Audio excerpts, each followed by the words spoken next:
आलयं करुणालयं नमामि भगवत्पादशङ्करं लोकशङ्करं शङ्करं शङ्कराचार्यं केशवं बादरायणं सूत्रभाष्यकृतौ वन्दे भगवन्तौ पुनः पुनः ईश्वरो गुरुरात्मेति मूर्तिभेदविभागिने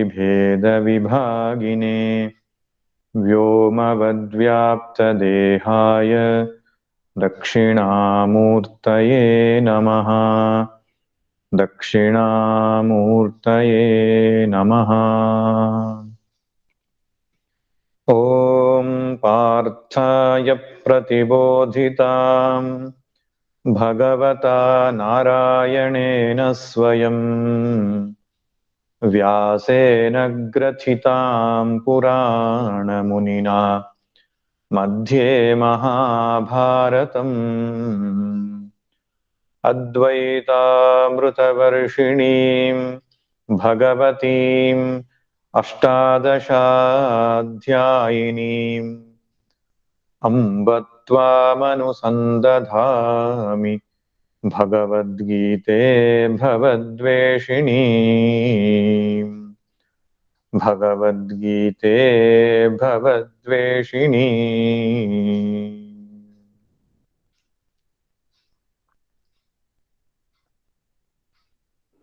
ಹರಿ ಓಂ. ಭಗವದ್ಗೀತೆಯ 4ನೇ ಅಧ್ಯಾಯದ ಚಿಂತನೆಯನ್ನು ಮಾಡ್ತಾ ಇದ್ದೇವೆ. ಅದರಲ್ಲಿ ಕಳೆದ ತರಗತಿಯಲ್ಲಿ ನಾವು ಆರಂಭ ಮಾಡಿದ್ದೆವು 3ನೆಯ ವಿಷಯ, ಜ್ಞಾನ ಕರ್ಮ ಸನ್ಯಾಸಿಯ ಲಕ್ಷಣ. ಈ ಭಾಗವನ್ನ ನಾವು ನೋಡಲಿಕ್ಕೆ ಆರಂಭ ಮಾಡಿದ್ದೆವು. ಹಿಂದಿನ ತರಗತಿಗಳಲ್ಲಿ ಗೀತೆಯ ಮಹತ್ವ, ಅವತಾರದ ರಹಸ್ಯ, ತದನಂತರ ಅವತಾರದ ಯಥಾರ್ಥ ಜ್ಞಾನದ ಫಲ, ಇಷ್ಟು ವಿಚಾರಗಳನ್ನು ಮಾಡಿ ಈಗ ಮುಂದಿನ ವಿಷಯವಾದ ಜ್ಞಾನ ಕರ್ಮ ಸನ್ಯಾಸ, ಈ ಅಧ್ಯಾಯಕ್ಕೆ ಹೆಸರು ಬರಲಿಕ್ಕೆ ಕಾರಣ ಈ ಪೋರ್ಷನ್ ಇಂದ 16ನೇ ಶ್ಲೋಕದಿಂದ ಆರಂಭ ಮಾಡಿ 24ನೇ ಶ್ಲೋಕದ ತನಕ ಜ್ಞಾನ ಕರ್ಮ ಸನ್ಯಾಸದ ಬಗ್ಗೆ ಅಥವಾ ಸನ್ಯಾಸಿಯ ಲಕ್ಷಣಗಳ ಬಗ್ಗೆ ಭಗವಂತ ಚರ್ಚೆ ಮಾಡ್ತಾನೆ. ಇದರ ಆಧಾರದ ಮೇಲೆನೆ ಮುಖ್ಯವಾದ ಭಾಗವನ್ನ ಆಶ್ರಯಿಸಿ ಈ ಅಧ್ಯಾಯಕ್ಕೆ ಜ್ಞಾನ ಕರ್ಮ ಸನ್ಯಾಸ ಯೋಗ ಅಂತ ಹೆಸರು ಕೊಟ್ಟಿದ್ದಾರೆ ಹಿರಿಯರು. ಆರಂಭದಲ್ಲಿ ಭಗವಂತ ಒಂದು ಪೀಠಿಕೆಯನ್ನು ಕೊಡ್ತಾನೆ. ಜ್ಞಾನ ಕರ್ಮ ಸನ್ಯಾಸದ ವಿಷಯವನ್ನ ಆರಂಭಿಸುವ ಮೊದಲು ಈ ಕರ್ಮ ಎನ್ನುವಂಥದ್ದು ತುಂಬಾ ಗಹನವಾದ ವಿಷಯ ಅಂತ. ಈ ವಿಷಯದಲ್ಲಿ ಪಂಡಿತರು ಕೂಡ ಮೋಹಕ್ಕೆ ಒಳಗಾಗಿದ್ದಾರೆ. ಅವರಿಗೂ ಸ್ಪಷ್ಟವಾಗಿ ತಿಳಿದಿಲ್ಲ. ಕವಯೋಪ್ಯತ್ರ ಮೋಹಿತಾಹ. ಕವಿ ಎಂಬ ಶಬ್ದಕ್ಕೆ ಅರ್ಥ ನೋಡಿದೆವು, ಕ್ರಾಂತದರ್ಶಿ ಅಂತ. ಜ್ಞಾನಿಗಳು, ತಿಳುವಳಿಕೆ ಉಳ್ಳವರು, ಪಂಡಿತರು ಎಂಬ ಅರ್ಥದಲ್ಲಿ. ಶಾಸ್ತ್ರವೇತ್ತರು ಎಂಬ ಅರ್ಥದಲ್ಲಿ ಬಳಸಬಹುದು. ಇವರಿಗೂ ಕೂಡ ಯಾವುದು ಕರ್ಮ ಯಾವುದು ಅಕರ್ಮ ಎಂಬುದು ಸ್ಪಷ್ಟವಾಗಿ ತಿಳಿದಿಲ್ಲ ಅಂತ. ಈ ವಿಷಯದಲ್ಲಿ ತುಂಬಾ ಗೊಂದಲಗಳಿವೆ ವಿದ್ವಾಂಸರಲ್ಲಿ ಕೂಡ. ಅದಕ್ಕೆ ನಿನಗೆ ಸ್ಪಷ್ಟವಾಗಿ ಹೇಳ್ತಾ ಇದ್ದಾನೆ, ಕರ್ಮ ಯಾವುದು ಅಕರ್ಮ ಯಾವುದು ಅಂತ. ಅಕರ್ಮ ಅಂತ ಹೇಳಿದ್ರೆ ಕರ್ಮ ಇಲ್ಲದ ಸ್ಥಿತಿ. ಕರ್ಮ ಅಂದ್ರೆ ದೇಹ ಮನಸ್ಸು ಬುದ್ಧಿಗಳಿಂದ ನಡೆಯುವ ಕ್ರಿಯೆ. ಈ ವಿಷಯದಲ್ಲಿ ಗೊಂದಲ ಯಾಕಿದೆ ಅಂದ್ರೆ, ಕೆಲವರು ಕರ್ಮ ಅಂದ್ರೆ ಶಾಸ್ತ್ರ ವಿಹಿತ ಕರ್ಮ ಅಂತ ತೆಗೆದುಕೊಂಡಿದ್ದಾರೆ. ಅಕರ್ಮ ಅಂದ್ರೆ ಶಾಸ್ತ್ರ ನಿಷೇಧಿತ ಕರ್ಮವನ್ನ ಅಕರ್ಮ ಅಂತ ತೆಗೆದುಕೊಂಡಿದ್ದಾರೆ. ಹೀಗೆ ಬೇರೆ ಬೇರೆ ರೀತಿಯ ವ್ಯವಸ್ಥೆಯಲ್ಲಿ ಇದ್ದ ಹಾಗೆ ಕಾಣುತ್ತೆ. ಆದ್ದರಿಂದ ಭಗವಂತ ಹೇಳ್ತಾನೆ, ನಾನು ಸುಸ್ಪಷ್ಟವಾಗಿ ಕರ್ಮ ಮತ್ತು ಅಕರ್ಮ, ಯಾವುದು ಕರ್ಮ ಯಾವುದು ಕರ್ಮವಲ್ಲ, ಕರ್ಮರಾಹಿತ್ಯ, ನೈಷ್ಕರ್ಮ್ಯ ಎಂಬ ಶಬ್ದವೂ ಇದೆ. ಆ ಎರಡರ ಮಧ್ಯೆ ಇರತಕ್ಕಂತಹ ಒಂದು ಸ್ಪಷ್ಟವಾದಂತಹ ತಿಳುವಳಿಕೆಯನ್ನು ಕೊಡ್ತೇನೆ ನಿನಗೆ. ಯಜ್ಞಾತ್ವಾ ಮೋಕ್ಷಸೆ ಅಶುಭಾತ್, ಆ ಜ್ಞಾನದಿಂದ ನಿನಗೆ ಬಂಧನದಿಂದ ಮುಕ್ತಿ ಸಿಗುತ್ತೆ ಅಂತ ಹೇಳ್ತಾನೆ. ಇಲ್ಲಿ ಬಂಧನ ಅನ್ನುವ ಶಬ್ದಕ್ಕೆ ಬದಲಾಗಿ ಅಶುಭ ಅಂತ ಬಳಸಿದ್ದಾನೆ. ಅಶುಭ ಅಂದ್ರೆ ದುಃಖ ಅಂತ ಅರ್ಥ. ಈ ದುಃಖಕ್ಕೆ ಹೇತುವಾಗಿರತಕ್ಕಂತಹ ಅವಿದ್ಯೆ ಏನಿದೆ, ಅದು ನಿವೃತ್ತಿ ಆಗತಕ್ಕಂತಹ ಸಮ್ಯಕ್ ಜ್ಞಾನವನ್ನ ನಿನಗೆ ನಾನು ಕೊಡ್ತೇನೆ ಎಂಬುದಾಗಿ ಒಂದು ಪರಿಚಯವನ್ನ ಮಾಡ್ತಿದ್ದಾನೆ. ಅಂದ್ರೆ ಈ ಜ್ಞಾನ ಕರ್ಮದ ವಿಚಾರವನ್ನ ಯಾರು ಸ್ಪಷ್ಟವಾಗಿ ತಿಳ್ಕೊಳ್ತಾರೋ, ಕರ್ಮ ಅಕರ್ಮದ ವ್ಯತ್ಯಾಸವನ್ನ, ಅವರಿಗೆ ಸಂಸಾರ ಬಂಧನವೇ ಕಳಚಿ ಹೋಗುತ್ತೆ ಅಂತ. ಮತ್ತು ಮುಂದಿನ ಶ್ಲೋಕದಲ್ಲಿಯೂ ಅದನ್ನೇ ಇನ್ನೊಂದು ಬಗೆಯಾಗಿ ಹೇಳಿದ್ದಾನೆ. ಕರ್ಮಣೋ ಹ್ಯಪಿ ಬೋದ್ಧವ್ಯಂ ಬೋದ್ಧವ್ಯಂಚ ವಿಕರ್ಮಣಃ ಅಕರ್ಮಣಶ್ಚ ಬೋದ್ಧವ್ಯಂ ಗಹನಾ ಕರ್ಮಣೋ ಗತಿಃ. ಬೋದ್ಧವ್ಯಂ ಅಂದ್ರೆ ತಿಳಿದುಕೊಳ್ಳತಕ್ಕದ್ದು. ಮೂರು ಸಂಗತಿಗಳನ್ನ ಸಾಧಕನಾದವನು ತಿಳಿದುಕೊಳ್ಳತಕ್ಕದ್ದು. ಒಂದು ಕರ್ಮಣಃ ಅಪಿ ಬೋದ್ಧವ್ಯಂ ಅಂದ್ರೆ ಕರ್ಮವನ್ನು ತಿಳಿದುಕೊಳ್ಳತಕ್ಕದ್ದು.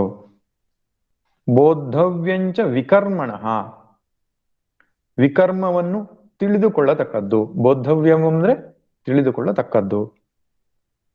ಅಕರ್ಮಣಶ್ಚ ಬೋದ್ಧವ್ಯಂ, ಅಕರ್ಮ ಎಂಬ ಶಬ್ದದ ಅರ್ಥವನ್ನು ತಿಳಿದುಕೊಳ್ಳತಕ್ಕದ್ದು. ಗಹನ ಕರ್ಮಣೋ ಗತಿಹಿ, ಈ ಕರ್ಮದ ಸ್ವರೂಪ. ಇಲ್ಲಿ ಗತಿ ಎಂಬ ಶಬ್ದಕ್ಕೆ ಅರ್ಥ ಗಮನ, ಹೋಗುವಿಕೆ ಎಂಬ ಅರ್ಥದಲ್ಲಿ ಅಲ್ಲ. ಇಲ್ಲಿ ಗತಿ ಅಂದ್ರೆ ಸ್ವರೂಪ, ಯಥಾರ್ಥ ಸ್ಥಿತಿ, ನಿಜ ಸ್ಥಿತಿ ಎಂಬಂಥದ್ದು ಗಹನವಾದದ್ದು ಅಂತ ಹೇಳ್ತಾನೆ. ಆಳವಾದದ್ದು, ತಿಳಿಯುವುದಕ್ಕೆ ಕಷ್ಟವಾಗಿರತಕ್ಕಂಥದ್ದು ಅಂತ.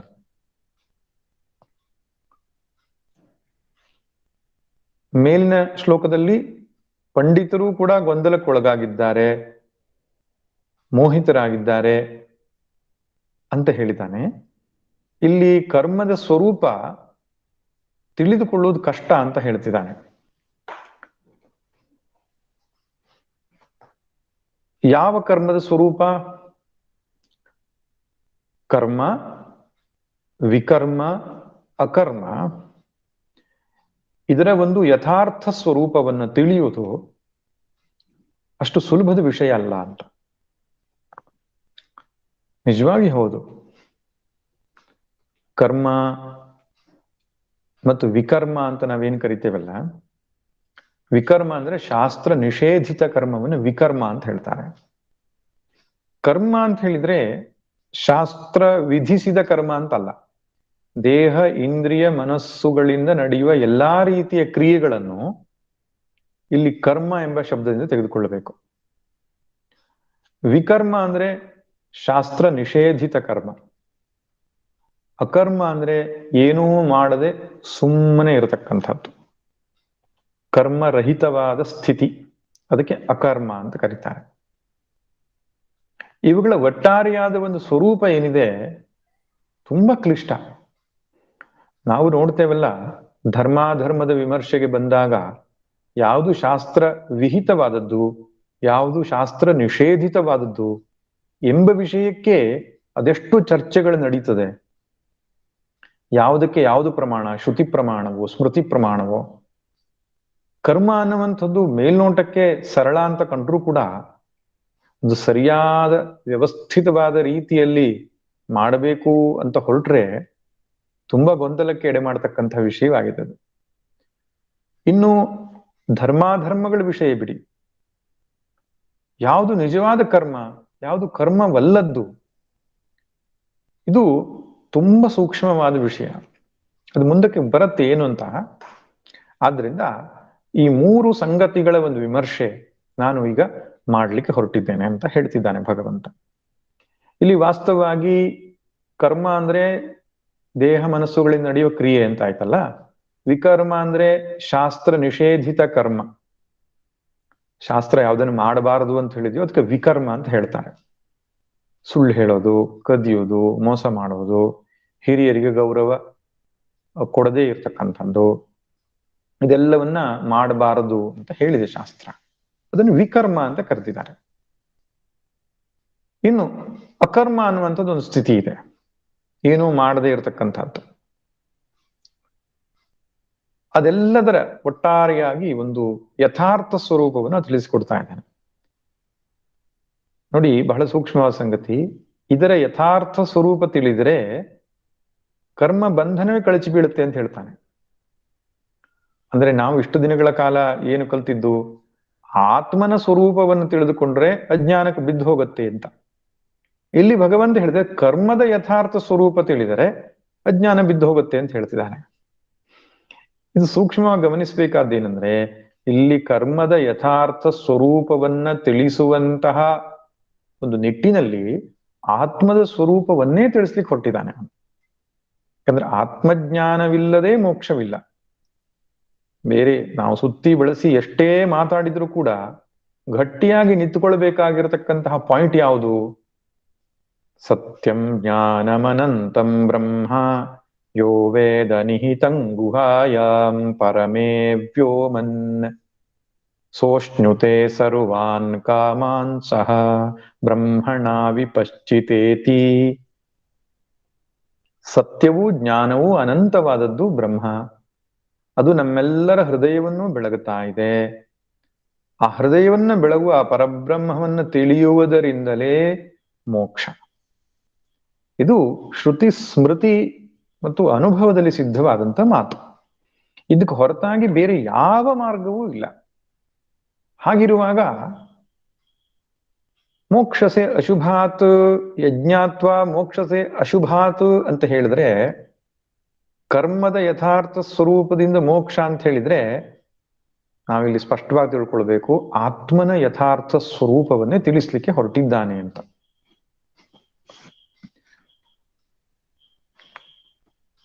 ಹಾಗಾದ್ರೆ ಕರ್ಮ, ವಿಕರ್ಮ, ಅಕರ್ಮದ ಬಗ್ಗೆ ವರ್ಣನೆ ಮಾಡ್ತಾ ಇಲ್ವಾ? ಅದನ್ನೇ ಮಾಡ್ತಾ ಇದ್ದಾನೆ. ಆ ಮೂಲಕವಾಗಿ ಆತ್ಮಸ್ವರೂಪವನ್ನು ತಿಳಿಸ್ಕೊಡ್ತಾ ಇದ್ದಾನೆ. ಇಲ್ಲಿ ವಿಕರ್ಮದ ಬಗ್ಗೆ ಮಾತಾಡಲ್ಲ ಭಗವಂತ. ವಿಕರ್ಮ ಅನ್ನುವಂಥದ್ದು ಈ ಕರ್ಮ ಅಕರ್ಮದ ಅಂತರ್ಗತವಾಗಿಯೇ ಬಂದ್ಬಿಡ್ತದೆ ಅದು. ಆದ್ರಿಂದ ಅದರ ವಿಮರ್ಶೆಯ ಅವಶ್ಯಕತೆ ಬರೋದಿಲ್ಲ. ಬರೀ ಕರ್ಮ ಅಂದ್ರೆ ಏನು, ಅಕರ್ಮ ಅಂದ್ರೆ ಏನು, ಇದನ್ನ ವಿಮರ್ಶೆ ಮಾಡ್ತಾ ನಮಗೆ ಆತ್ಮಸ್ವರೂಪವನ್ನು ತಿಳಿಸ್ಕೊಡ್ತಾನೆ ಭಗವಂತ.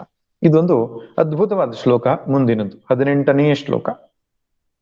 ಕರ್ಮಣ್ಯ ಕರ್ಮ ಯಃ ಪಶ್ಯೇದ್ ಅಕರ್ಮಣಿ ಚ ಕರ್ಮ ಯಃ ಸ ಬುದ್ಧಿಮಾನ್ ಮನುಷ್ಯೇಷು ಸಯುಕ್ತ ಕೃತ್ಸ್ನ ಕರ್ಮ ಕೃತ್. ಈ ಶ್ಲೋಕದ ಅರ್ಥವನ್ನು ಹೇಳ್ತೇನೆ ನಾನು. ಕರ್ಮಣಿ ಅಕರ್ಮ ಯಃ ಪಶ್ಯೇತ್, ಯಾವನು ಕರ್ಮದಲ್ಲಿ ಅಕರ್ಮವನ್ನು ನೋಡುತ್ತಾನೋ, ಅಕರ್ಮಣಿ ಚ ಕರ್ಮಯಃ, ಅಕರ್ಮದಲ್ಲಿ ಕರ್ಮವನ್ನು ನೋಡುತ್ತಾನೋ, ಅವನು ಮನುಷ್ಯರಲ್ಲಿ ಬುದ್ಧಿವಂತನು, ಯೋಗಿಯು, ಸರ್ವ ಕರ್ಮ ಸಂಪನ್ನನು ಅಂತ ಹೇಳ್ತಿದ್ದಾನೆ. ಗೀತೆಯ ಬಗ್ಗೆ ಪರಿಚಯ ಇರುವವರಿಗೆ, ಸ್ವಲ್ಪ ಶ್ರವಣ ಮಾಡಿದವರಿಗೆ ಇದರ ತಾತ್ಪರ್ಯ ಏನು ಅಂತ ಹೊಳೆದಿರಬಹುದು. ಅತ್ಯಂತ ಹೊಸಬರಿಗೆ ಸ್ವಲ್ಪ ಗಾಬರಿನೂ ಆಗ್ಬಿಡ್ತದೆ. ಅತ್ಯಂತ ವಿರೋಧವಾಗಿರ್ತಕ್ಕಂಥ ವಾಕ್ಯ ಇದು. ಕರ್ಮದಲ್ಲಿ ಅಕರ್ಮವನ್ನ ಕಾಣು, ಅಕರ್ಮದಲ್ಲಿ ಕರ್ಮವನ್ನ ಕಾಣುವುದು, ಬುದ್ಧಿವಂತರಲ್ಲಿ ಬುದ್ಧಿವಂತ ಅವನು ಅಂತ ಹೊಗಳುವುದು ಹೇಗೆ? ಒಂದು ವಸ್ತು ಹೇಗಿದೆಯೋ ಹಾಗೆ ಕಾಣುವವನು ಬುದ್ಧಿವಂತ. ಇಲ್ದಿದ್ರೆ ದಡ್ಡ ಅಂತ ನಾವು ಕರಿತೇವೆ. ಅದಕ್ಕೆ ನಮ್ಮ ಸ್ವಾಮಿಗಳೊಬ್ರು ಹೇಳ್ತಿದ್ರು, ಅವ್ರ ಹತ್ರ ಯಾರೋ ಬಂದು ಹೇಳಿದ್ರಂತೆ, ನೀವು ಸನ್ಯಾಸಿಗಳು ವೇದಾಂತಿಗಳು ಪ್ಯಾಸಿಮಿಸ್ಟಿಕ್ ಪೀಪಲ್ ಅಂತ. ಅಂದ್ರೆ ನೀವು ಋಣಾತ್ಮಕ ದೃಷ್ಟಿ ಉಳ್ಳವರು ಅಂತ. ಯಾವುದನ್ನು ನೋಡಿದ್ರು ಇದು ಕ್ಷಣಿಕ, ಇದು ದುಃಖ, ಇದರಲ್ಲಿ ಸುಖವಿಲ್ಲ, ಈ ರೀತಿ ಮಾತಾಡ್ತೀರಿ ಅಂತ ಅವ್ರದ್ದು ಕಂಪ್ಲೇಂಟ್. ಆಗ ಸ್ವಾಮೀಜಿ ಹೇಳಿದ್ರಂತೆ, we are not pessimistic, we are not optimistic, we are realistic ಅಂತ.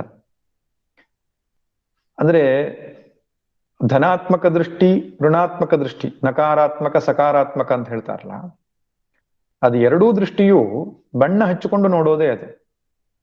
ಈ ಒಂದು ವಸ್ತುವಿನಲ್ಲಿ ಒಳಿತನ್ನ ಕಾಣು ಅಂತ ಹೇಳುವಾಗ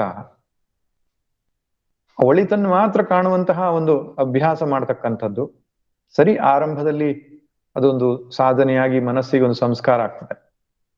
ಅದರ ವೇದಾಂತ ಅದನ್ನು ನಕಾರಾತ್ಮಕವಾಗಿಯೂ ಕಾಣಲ್ಲ, ಸಕಾರಾತ್ಮಕವಾಗಿಯೂ ಕಾಣ್ಲಿಕ್ಕೆ ಹೇಳಲ್ಲ. ಹೇಗಿದೆಯೋ ಹಾಗೆ ನೋಡು ಅಂತ ಹೇಳುತ್ತೆ. ಹೇಗಿದೆಯೋ ಹಾಗೆ ನೋಡ್ಲಿಕ್ಕೆ ಹೊರಟ್ರೆ ನಮಗೆಲ್ಲವೂ ನಿಚ್ಚಳವಾಗಿ ಕಾಣಿಸ್ಲಿಕ್ಕೆ ಶುರುವಾಗ್ತದೆ. ಜಗತ್ತು ಅಂದ್ರೆ ಏನು, ಸಂಬಂಧ ಅಂದ್ರೆ ಏನು, ಸಂಸಾರ ಅಂದ್ರೆ ಏನು, ಮೃತ್ಯು ಅಂದ್ರೆ ಏನು, ಹುಟ್ಟು ಅಂದ್ರೆ ಏನು. ನಾವು ಕೆಲವೊಂದನ್ನು ನೋಡ್ಲಿಕ್ಕೆ ಹೋಗಲ್ಲ, ಮೃತ್ಯುವಿನ ವಿಷಯವಾಗಿ ಯೋಚನೆ ಕೂಡ ಮಾಡ್ಲಿಕ್ಕೆ ಹೋಗಲ್ಲ, ದುಃಖದ ವಿಷಯವಾಗಿ ಯೋಚನೆ ಕೂಡ ಮಾಡ್ಲಿಕ್ಕೆ ಹೋಗಲ್ಲ, ವೃದ್ಧಾಪ್ಯದ ಬಗ್ಗೆ ದೂರ ಉಳಿದು ಬಿಡ್ತೇವೆ. ಸುಮ್ಮನೆ ಒಬ್ಬನು ಹೀಗೆ ಬದುಕನ್ನೆಲ್ಲ ತೆರೆದ ಕಣ್ಣಿಂದ ಬಣ್ಣದ ಕನ್ನಡಕ ಹಾಕಿಕೊಳ್ಳದೆ ಬದುಕನ್ನೇ ಗಮನಿಸ್ತಾ ಹೋದ್ರೆ ಅವನಿಗೆ ಯಥಾರ್ಥ ಸತ್ಯ ಗೊತ್ತಾಗ್ಲಿಕ್ಕೆ ಶುರು ಆಗ್ತದೆ, ಏನಿದು ಬದುಕು ಅಂತ. ಅದಕ್ಕೆ ವೇದಾಂತ ಇಟ್ಸ್ ರಿಯಲಿಸ್ಟಿಕ್ ವ್ಯೂ, ಸತ್ಯವನ್ನ ಇದ್ದದನ್ನು ಇದ್ದ ಹಾಗೆ ನೋಡುವಂತಹ ಒಂದು ದೃಷ್ಟಿ ನಮಗೆ ಕೊಡುತ್ತೆ. ಸರಿ, ಹಾಗಿದ್ರೆ ಕರ್ಮದಲ್ಲಿ ಅಕರ್ಮ ಕಾಣು ಅಂತ ಹೇಳಿದ್ರು ವಿರುದ್ಧ ದೃಷ್ಟಿ ಆಯ್ತಲ್ಲ ಇಲ್ಲಿ ಅಂತ. ಹಗ್ಗದಲ್ಲಿ ಹಾವನ್ನ ನೋಡು ಅಂತ ಹೇಳಿದಾಗೆ ಕರ್ಮದಲ್ಲಿ ಅಕರ್ಮ, ಅಕರ್ಮದಲ್ಲಿ ಕರ್ಮ, ಇದು ವಿರೋಧ ದೃಷ್ಟಿಯನ್ನ ಬೆಳೆಸೋದಕ್ಕೆ ಒಂದು ಸೂಚನೆ ಕೊಟ್ಟ ಹಾಗಲ್ವೇ ಅಂತ.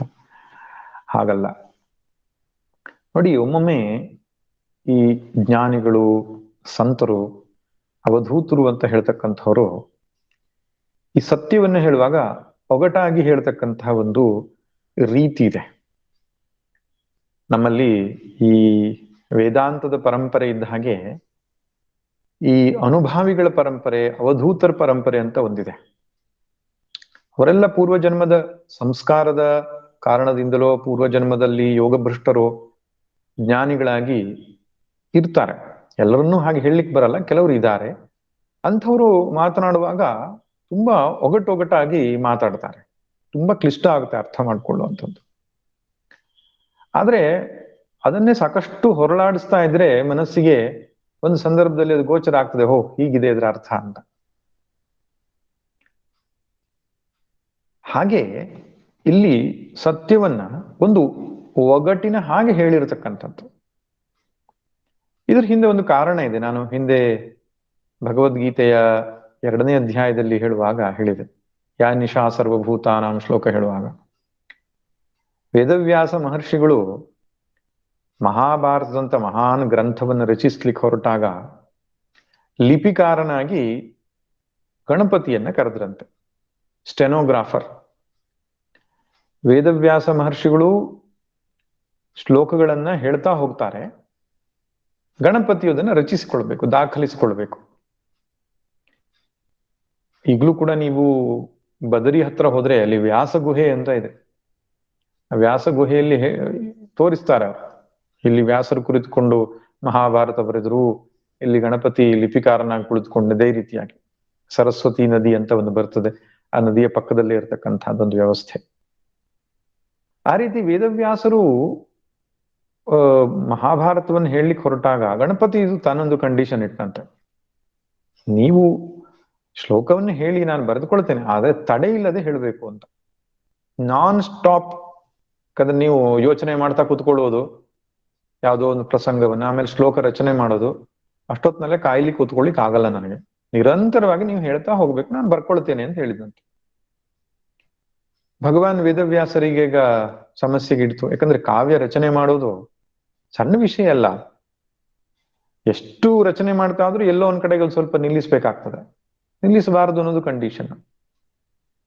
ಆಗ ಇವರು ಯೋಚನೆ ಮಾಡ್ತಾರೆ, ನನ್ನದು ಒಂದು ಕಂಡೀಷನ್ ಏನು, ನಾನು ಏನು ಶ್ಲೋಕ ಹೇಳ್ತೇನೆ ನೀನು ಅರ್ಥ ಮಾಡ್ಕೊಂಡು ಬರಿಬೇಕು.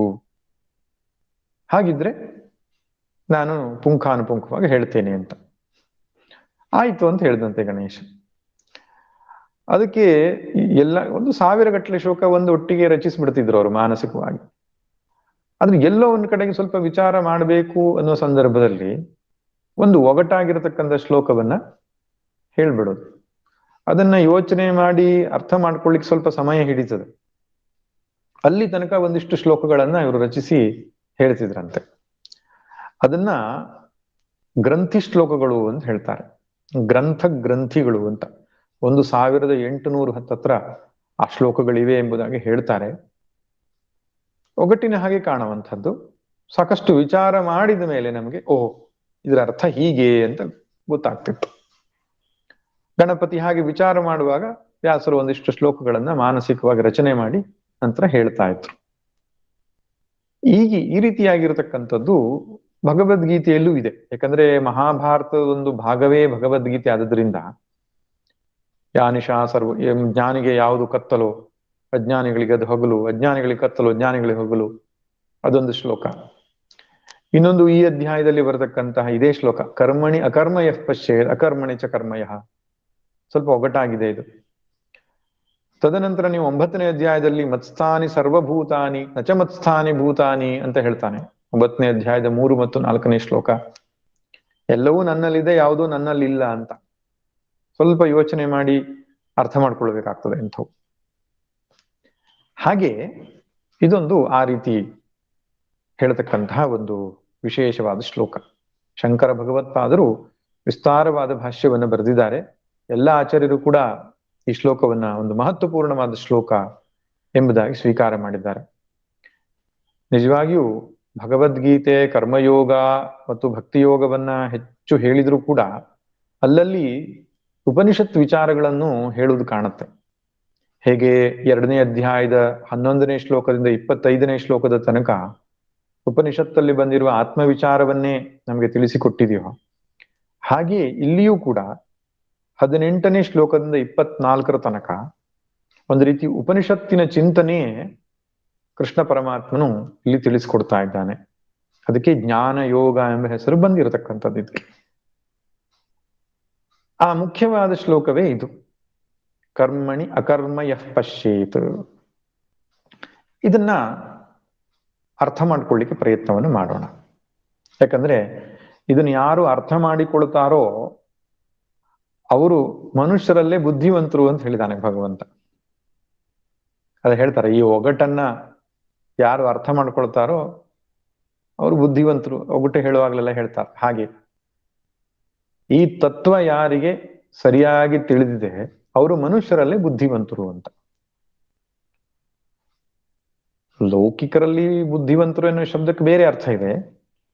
ತುಂಬಾ ಇನ್ಫಾರ್ಮೇಶನ್ಸ್ ಗೊತ್ತಿದ್ರೆ, ವ್ಯವಹಾರದ ಚತುರತೆ ಇದ್ರೆ ಬುದ್ಧಿವಂತರು ಅಂತ ಕರೀತಾರೆ. ಬಟ್ ಅಧ್ಯಾತ್ಮ ಕ್ಷೇತ್ರದಲ್ಲಿ ಬುದ್ಧಿವಂತ ಯಾರು ಅಂದ್ರೆ, ಯಾರು ಆತ್ಮಾನಾತ್ಮವನ್ನ ವಿಂಗಡಿಸಿ ಆತ್ಮನನ್ನೇ ತಾನೆಂದು ಗುರುತಿಸಿಕೊಳ್ತಾನೋ ಅವನನ್ನೇ ಬುದ್ಧಿವಂತ ಅಂತ ಕರೆಯೋದು. ವಿವೇಕಿ, ಪಂಡಿತ, ಜ್ಞಾನಿ ಎಂಬುದಾಗಿ ಕರೀತಾರೆ. ಇದರಿಂದ ಭಗವಂತ ಈ ಆತ್ಮಸ್ವರೂಪವನ್ನು ತಿಳಿದವನು ಬುದ್ಧಿವಂತ ಎಂಬುದಾಗಿ ಹೇಳಿದ್ದಾನೆ. ಇನ್ನು ಯುಕ್ತ ಅಂತ ಕರೆದಿದ್ದಾನೆ, ಯೋಗಿ. ಈ ತತ್ವವನ್ನು ತಿಳಿದವನೇ ಯೋಗಿ. ಯೋಗಿ ಅಂದ್ರೆ ಯಾರು? ಯಾರ ಅಂತಃಕರಣವು ಆತ್ಮನಲ್ಲಿ ನೆಲೆ ನಿಂತಿದೆಯೋ ಅವನಿಗೆ ಯೋಗಿ ಅಂತ ಹೇಳ್ತಾರೆ. ಪ್ರಶಾಂತವಾದ ಮನಸ್ಸು ಉಳ್ಳವನು. ಸಾಮಾನ್ಯವಾಗಿ ಧ್ಯಾನ ಮಾಡುವವರು, ಯೋಗಾಸನ ಮಾಡುವವರು ಯೋಗಿ ಅಂತ ಹೇಳ್ತಾರೆ. ಯೋಗ ಅನ್ನೋ ಶಬ್ದಕ್ಕರ್ಥ ಚಿತ್ತ ವೃತ್ತಿ ನಿರೋಧ. ಮನಸ್ಸಿನ ಆಲೋಚನೆಗಳು ಎಲ್ಲ ಪ್ರಶಾಂತವಾಗಿ ಅಲೆಗಳಿಲ್ಲದ ಸರೋವರದ ಹಾಗೆ ಪ್ರಶಾಂತವಾದ ಅಂತಃಕರಣ ಯಾರಿಗಿರ್ತದೆಯೋ ಅವನಿಗೆ ಹೆಸರು ಯೋಗಿ ಅಂತ ಅರ್ಥ ವಾಸ್ತವವಾಗಿ. ಆದ್ದರಿಂದ ಈ ತತ್ವವನ್ನು ಅರಿತವನು ಯೋಗಿ. ಯಾಕಂದ್ರೆ ಸಹಜವಾಗಿ ಅವನ ಮನಸ್ಸು ಪ್ರಶಾಂತವಾಗ್ತದೆ. ಇನ್ನು 3ನೇ ಹೊಗಳಿಕೆ ಅವನು ಹೇಳ್ತಾನೆ, ಕೃಷ್ಣ ಕರ್ಮ ಕೃತು. ಕೃಷ್ಣ ಅನ್ನೋ ಶಬ್ದಕ್ಕರ್ಥ ದೊಡ್ಡದು ಅಂತ, ಸರ್ವ, ಎಲ್ಲ ಅಂತ ಅರ್ಥ. ಎಲ್ಲ ಕರ್ಮಗಳನ್ನು ಮಾಡಿದವನಾಗ್ತಾನೆ ಅಂತ. ನಾವು ಸಕ್ಸಸ್ಫುಲ್ ಪರ್ಸನ್ ಅಂತ ಹೇಳ್ತೇವಲ್ಲ, ಅವನು ಏನೇನು ಅಚೀವ್ ಮಾಡಬೇಕು ಅಂತ ಬಯಸಿದ್ನೋ ಎಲ್ಲವನ್ನೂ ಅಚೀವ್ ಮಾಡಿದಾನೆ ಅಂತ ನಾವು ಹೇಳ್ತೇವಲ್ಲ, ಹಾಗೆ ಈ ತತ್ವವನ್ನು ತಿಳಿದವನು ಎಲ್ಲವನ್ನ ಸಾಧಿಸಿದಂತಹ ಒಬ್ಬ ಪುರುಷನಾಗ್ತಾನೆ. ಅದು ಹೇಗೆ ಅಂತ ಹೇಳಿದ್ರೆ, ಆತ್ಮವನ್ನ ಕಂಡುಕೊಂಡ್ಬಿಟ್ರೆ ಎಲ್ಲವನ್ನು ಪಡೆದ ಹಾಗೆ, ಅಥವಾ ಅದೊಂದನ್ನ ಪಡೀದೇ ಇದ್ರೆ, ಕಂಡುಕೊಳ್ಳದಿದ್ರೆ ಏನು ಪಡೆದಿದ್ರು ಏನು ಪಡೀದೇ ಇದ್ದ ಹಾಗೆ.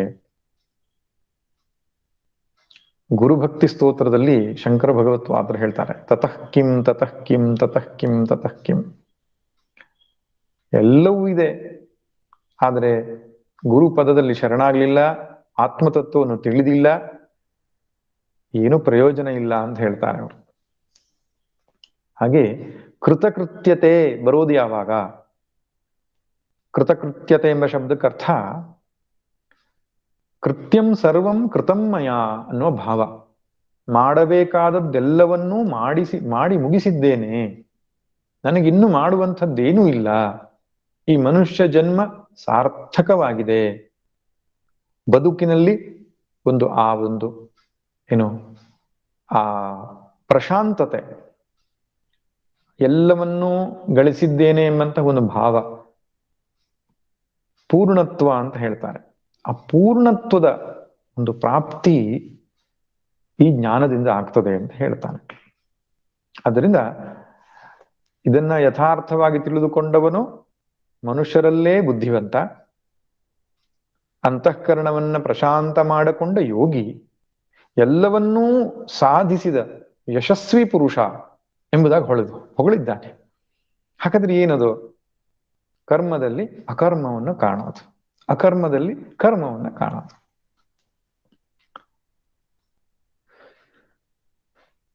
ಇಲ್ಲಿ ಎರಡು ಮುಖ್ಯ ಸಂಗತಿಗಳನ್ನ ನಾವು ಹಿಂದೆ ಚರ್ಚೆ ಮಾಡಿದ್ದೆ, ಮತ್ತೊಮ್ಮೆ ನಾವು ಚರ್ಚೆ ಮಾಡಬೇಕಾಗಿದೆ ಇದನ್ನ ಅರ್ಥ ಮಾಡಿಕೊಳ್ಳೋದಕ್ಕಿಂತ ಮುಂಚೆ. ಪ್ರತಿಯೊಬ್ಬರ ವ್ಯಕ್ತಿತ್ವದಲ್ಲಿ ಎರಡು ಭಾಗಗಳಿರ್ತವೆ. ಒಂದು ದೇಹ, ಮನಸ್ಸು, ಬುದ್ಧಿ, ಜಡವಾದ ಪ್ರಕೃತಿಯ ಭಾಗ, ಅದಕ್ಕೆ ಅನಾತ್ಮ ಅಂತ ಕರೀತಾರೆ. ಇನ್ನೊಂದು ಚೇತನ, ನಿತ್ಯವಾದ, ಸತ್ಯವಾದ, ಅರಿವಿನ ಇರವಿನ ಸ್ವರೂಪ. ಅದೆರಡೂ ಸೇರಿಕೊಂಡು ಪ್ರತಿಯೊಬ್ಬರು ನಾನು ನಾನು ನಾನು ನಾನು ಅಂತ ಹೇಳ್ತಾ ಇರೋದು. ಚೇತನ ಮತ್ತು ಜಡವಾಗಿರುವ ಶರೀರ, ಮನಸ್ಸು, ಬುದ್ಧಿಗಳು ಸೇರಿ ಈ ಜೀವನು ನಾನು ನಾನು ಅಂತ ವ್ಯವಹಾರ ಮಾಡ್ತಾ ಇದ್ದಾನೆ. ಈ ಶರೀರ, ಮನಸ್ಸು, ಬುದ್ಧಿಯ ಭಾಗ ಏನಿದೆ ಅದು ಯಾವತ್ತೂ ಕೂಡ ಚಲನಾತ್ಮಕವಾಗಿರತಕ್ಕಂಥದ್ದು. ಅದಕ್ಕೆ ಕಾರಣ ಏನಪ್ಪಾ ಅಂದ್ರೆ ಪರಿಚ್ಛಿನ್ನವಾಗಿರುವಂಥದ್ದು ಒಂದು ಕಾರಣ, ಇನ್ನೊಂದು ಪ್ರಕೃತಿಯ ಭಾಗವಾಗಿರುವುದು ಎರಡನೇ ಕಾರಣ. ಈ ಎರಡು ಕಾರಣಗಳಿಂದಾಗಿ ಶರೀರ, ಮನಸ್ಸು, ಬುದ್ಧಿಗಳು ಸದಾ ಚಲನೆಯಲ್ಲಿ ಇರ್ತವೆ. ಒಂದು ಪರಿಚ್ಛಿನ್ನತೆ ಅಂದ್ರೆ ಇಟ್ ಇಸ್ ಲಿಮಿಟೆಡ್, ಒಂದು ದೇಶಕ್ಕೆ ಕಾಲಕ್ಕೆ ಸೀಮಿತವಾಗಿರೋದ್ರಿಂದ ಅಲ್ಲಿ ಕರ್ಮ ಸಾಧ್ಯತೆ ಇದೆ ಒಂದು. ಇನ್ನೊಂದು ಪ್ರಕೃತಿಯ ಅಂಶ, ಪ್ರಕೃತಿಯ ಸ್ವಭಾವವೇ ಕರ್ಮ. ನಹಿ ಕಶ್ಚಿತ್ ಕ್ಷಣಮಪಿ ಜಾತು ತಿಷ್ಠತಿ ಅಕರ್ಮಕೃತ್ ಅಂತ ಹೇಳಿದ್ದಾನೆ ಭಗವಂತನೇ. ಕರ್ಮವನ್ನು ಮಾಡದೆ ಒಂದು ಕ್ಷಣವೂ ಯಾರು ಇರ್ಲಿಕ್ಕೆ ಸಾಧ್ಯ ಇಲ್ಲ ಅಂತ. ಅದು ಪ್ರಕೃತಿಯ ಸಹಜ ಸ್ವಭಾವ. ಅದರಿಂದ ಉಂಟಾದಂತಹ ಶರೀರ, ಮನಸ್ಸು, ಬುದ್ಧಿಗಳು ಕರ್ಮ ಮಾಡದೇ ಇರಲಿಕ್ಕೆ ಸಾಧ್ಯವೇ ಇಲ್ಲ. ಆದ್ದರಿಂದ ಸದಾ ಕರ್ಮದಲ್ಲಿ ವಿಕ್ರಿಯವಾಗಿರತಕ್ಕಂತಹ ಸ್ವಭಾವ ಶರೀರ, ಮನಸ್ಸು, ಬುದ್ಧಿತು. ಇನ್ನೊಂದು ಇದೆಯಲ್ಲ, ಚೈತನ್ಯ ಅಥವಾ ಅರಿವು, ಪ್ರಜ್ಞೆ, ಕಾನ್ಶಿಯಸ್ನೆಸ್, ಆತ್ಮ ಎಂಬ ಶಬ್ದಗಳಿಂದ ನಾವು ಕರೆಯತಕ್ಕಂತಹ ಇನ್ನೊಂದು ಭಾಗ ಇದೆಯಲ್ಲ, ಹೈಯರ್ ಐ ಅಂತ ಕರೀತಾರೆ. ಈ ಶರೀರ, ಮನಸ್ಸು, ಬುದ್ಧಿಗಳಿಗೆ ಲೋವರ್ ಐ ಅಂತ. ಆ ಹೈಯರ್ ಐ ಅಂತ ಹೇಳತಕ್ಕಂತಹ ಪಾರಮಾರ್ಥಿಕ ಸ್ವರೂಪವಾದ ಚೈತನ್ಯ, ಆತ್ಮ ಏನಿದೆಯೋ ಅದು ಪರಿಚ್ಛಿನ್ನವಲ್ಲ, ಸರ್ವವ್ಯಾಪಕವಾದದ್ದು, ಎಲ್ಲೆಲ್ಲೂ ತುಂಬಿರತಕ್ಕಂಥದ್ದು. ಆದ್ರಿಂದ ಅಲ್ಲಿ ಕರ್ಮ ಸಾಧ್ಯ ಇಲ್ಲ. ಇನ್ನೊಂದು, ಅದು ಪ್ರಕೃತಿಯ ಅಂಶವಲ್ಲ, ಪ್ರಕೃತಿಗಿಂತ ಭಿನ್ನವಾಗಿ ಸ್ವತಂತ್ರವಾಗಿರು ಅಭೌತಿಕವಾದ ಒಂದು ಅರಿವು. ಎಷ್ಟೋ ಸಲ ಏನಾಗ್ತದೆ ಅಂದ್ರೆ, ಜ್ಯೋತಿ ಬೆಳಗುತ್ತಿದೆ, ವಿಮಲ ಪರಂಜ್ಯೋತಿ ಬೆಳಗುತ್ತಿದೆ ಅಂತ ಹೇಳ್ತಾ ನಮ್ಮೊಳಗಡೆ ಎಲ್ಲೋ ಒಂದು ಜ್ಯೋತಿ ಬೆಳಗ್ತಾ ಇದೆ ಅಂತ ನಾವು ಹೇಳ್ತದೆ. ಅದನ್ನು ಕಾವ್ಯಾತ್ಮಕವಾಗಿ ಹೇಳೋದು. ಹಾಗೆ ಒಂಥರ ಬೆಳಕಿದ್ದ ಹಾಗೇನೆ ಆತ್ಮ ಅಂತ ಕೆಲವರು ಭ್ರಮಿಸ್ಲಿಕ್ಕಿದ್ದಾರೆ. ಅದು ಭೌತಿಕವಾದ ಬೆಳಕಲ್ಲ, ಅದು ಹೊರಗಡೆಯ ಪ್ರಾಪಂಚಿಕವಾದ ಶಕ್ತಿಯ ಹಾಗೆ ಶಕ್ತಿ ಅಲ್ಲ. It is not an energy. Self is not an energy. ಅದು ಅಭೌತಿಕವಾದದ್ದು, ಪ್ರಕೃತಿಗಿಂತ ಸರ್ವಥಾ ಭಿನ್ನವಾದ, ಸ್ವತಂತ್ರವಾದ, ಸರ್ವವ್ಯಾಪಕವಾದ ಅರಿವು.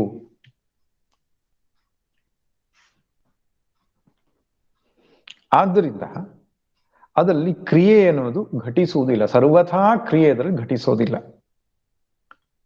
ಈಗ ನೀರು ಚಲನೆಯನ್ನ ಪಡಿಕೊಳ್ಳುತ್ತದೆ, ಕ್ರಿಯೆ ಮಾಡ್ತದೆ, ಯಾಕಂದ್ರೆ ಅದು ಪರಿಚ್ಛಿನ್ನವಾಗಿದೆ. ಗಾಳಿಯಲ್ಲಿ ಚಲನೆ ಇದೆ, ಒಂದು ಊರಿಂದ ಇನ್ನೊಂದು ಊರಿಗೆ ಗಾಳಿ ವಹಿಸ್ತದೆ. ಬೆಂಕಿ ಚಟಪಟ ಅಂತ ಉರಿಯುವ ಕ್ರಿಯೆಯನ್ನು ಮಾಡ್ತದೆ. ಆದ್ರೆ ಆಕಾಶ ಏನಾದ್ರೂ ಕ್ರಿಯೆ ಮಾಡ್ತದ? ಆಕಾಶ ಕ್ರಿಯೆ ಮಾಡುವುದಿಲ್ಲ. ಯಾಕೆ? ಸರ್ವವ್ಯಾಪಕ, ಎಲ್ಲೆಲ್ಲೂ ತುಂಬಿದೆ. ಚಲನೆ ಮಾಡಬೇಕಾದ್ರೆ ಅದು ಇಲ್ಲದೆ ಇನ್ನೊಂದು ಜಾಗ ಬೇಕಲ್ಲ. ಚಲನೆ ಸಂಚಲನೆ ಆಗ್ಬೇಕಾದ್ರೆ ಅದು ಇಲ್ಲದೆ ಇನ್ನೊಂದು ಜಾಗಕ್ಕೆ ಅದು ಹೋಗ್ಬೇಕು. ಈಗ ಆತ್ಮನು ಎಲ್ಲೆಲ್ಲೂ ತುಂಬಿರುವ ಸರ್ವವ್ಯಾಪಕವಾದ ಅರಿವು, ಅಭೌತಿಕವಾದಂಥದ್ದು. ಆದ್ರಿಂದ ಅದರಲ್ಲಿ ಸರ್ವಥಾ ಕ್ರಿಯೆ ಎನ್ನುವುದು ಘಟಿಸುವುದೇ ಇಲ್ಲ.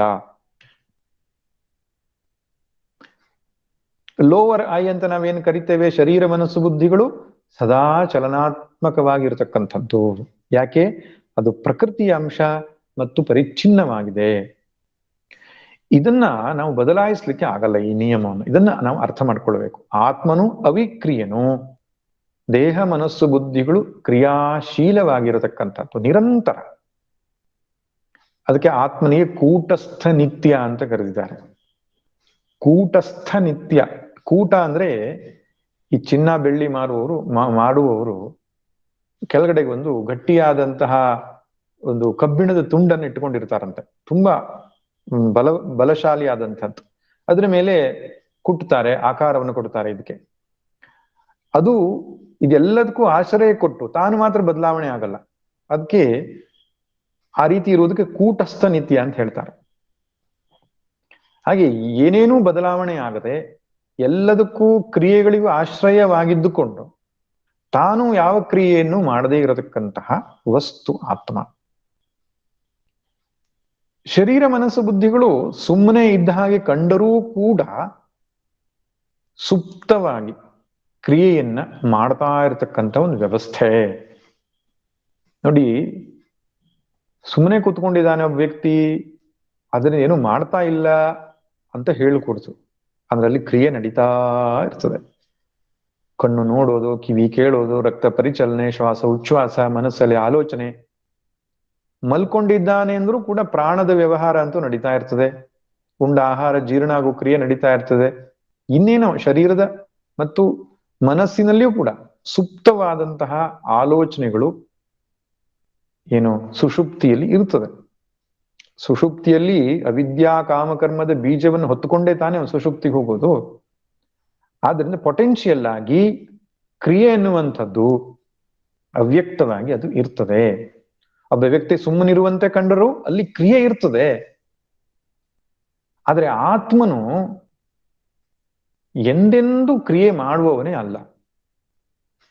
ಅಂದ್ರೆ ಒಬ್ಬ ವ್ಯಕ್ತಿ ತಾನು ಮಾಡ್ತಾ ಇದ್ದೇನೆ, ತಾನು ಕೇಳ್ತಾ ಇದ್ದೇನೆ, ತಾನು ನೋಡ್ತಾ ಇದ್ದೇನೆ ಅಂತ ಹೇಳುವಾಗಲೂ ಕೂಡ ಆತ್ಮನು ಮಾಡುವುದಿಲ್ಲ, ಆತ್ಮನು ಕೇಳುವುದಿಲ್ಲ, ಆತ್ಮನು ಕ್ರಿಯೆಗೆ ಸಂಬಂಧಿಸಿಯೇ ಇಲ್ಲ.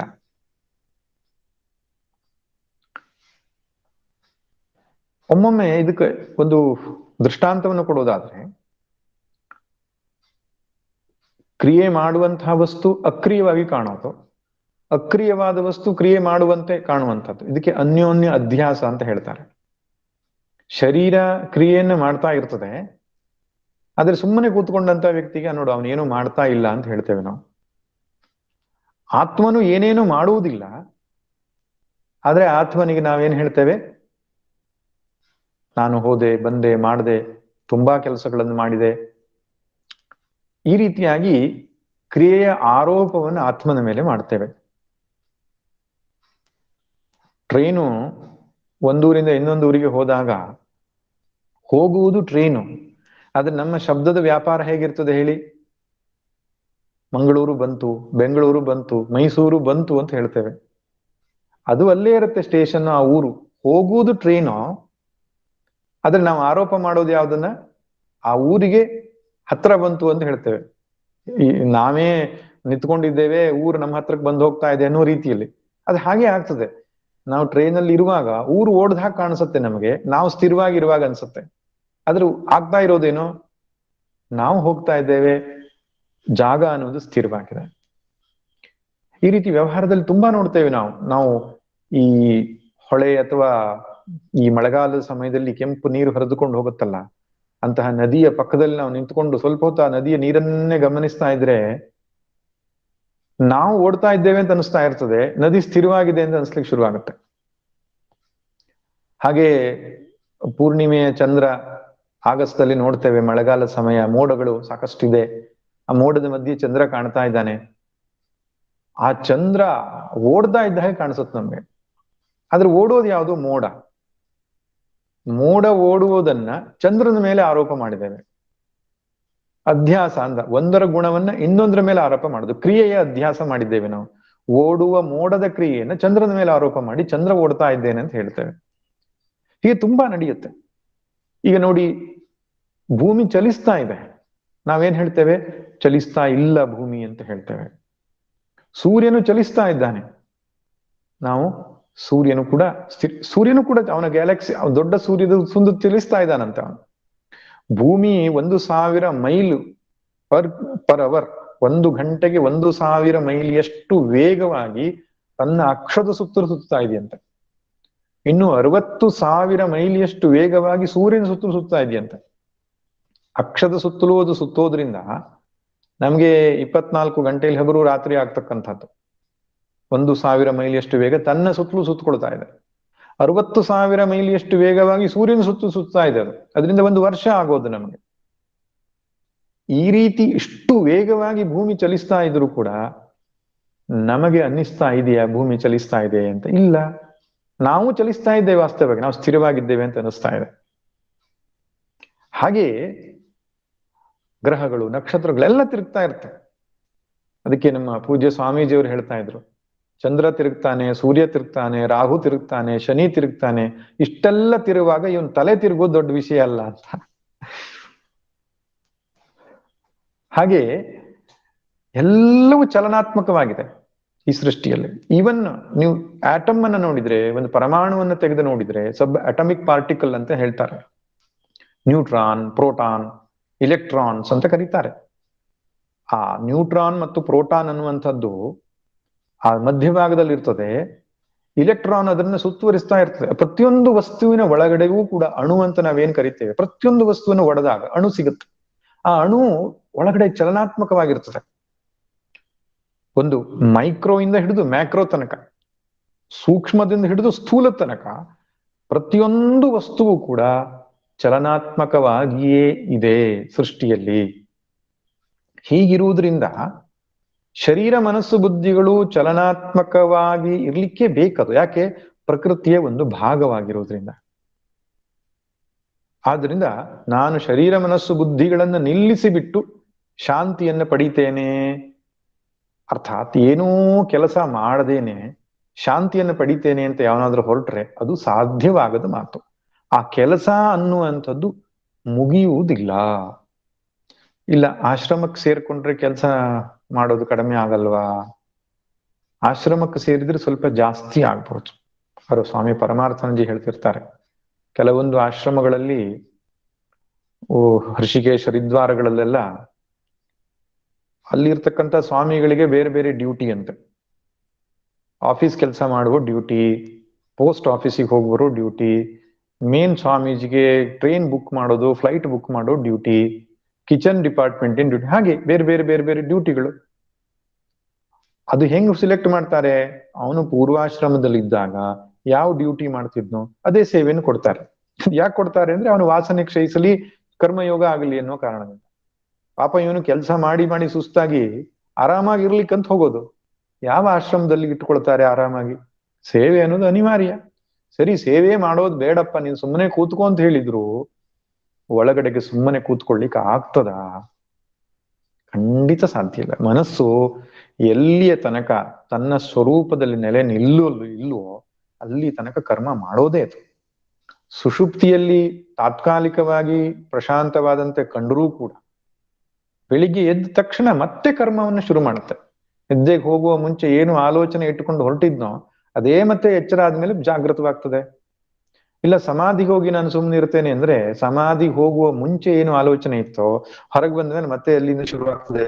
ಕರ್ಮ ನಿಲ್ಲುವುದಿಲ್ಲ.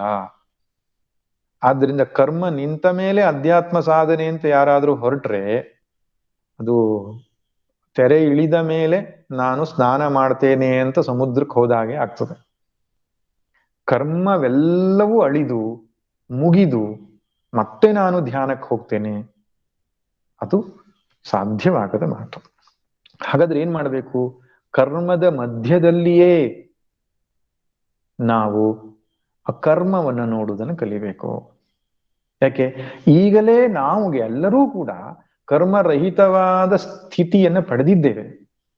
ಅಂದ್ರೆ ನಮ್ಮ ಆತ್ಮದ ನೆಲೆಗಟ್ಟಿನಿಂದ ನಿಂತುಕೊಂಡು ನೋಡಿದಾಗ ನಾವು ಎಂದೆಂದೂ ಕರ್ಮ ಮಾಡಿದವರಲ್ಲ, ಮಾಡುವವರಲ್ಲ, ಮಾಡುವುದಿಲ್ಲ. ಶರೀರದ ನೆಲೆಗಟ್ಟಿನಲ್ಲಿ ನಿಂತು ನೋಡಿದಾಗ ಕರ್ಮ ರಾಹಿತ್ಯ ಸ್ಥಿತಿ ನಮಗೆಂದೂ ಬರುವುದಿಲ್ಲ. ಇದೆರಡನ್ನ ನಾವು ಬಿಡಿಸಿಕೊಳ್ಳದೇ ಇರುವುದರಿಂದ ನಾವು ಶಾಂತಿಯನ್ನು ಪಡೆಯುವುದಕ್ಕೆ ಸಮಯವನ್ನು ಹಾಕೊಂಡಿದ್ದೇವೆ.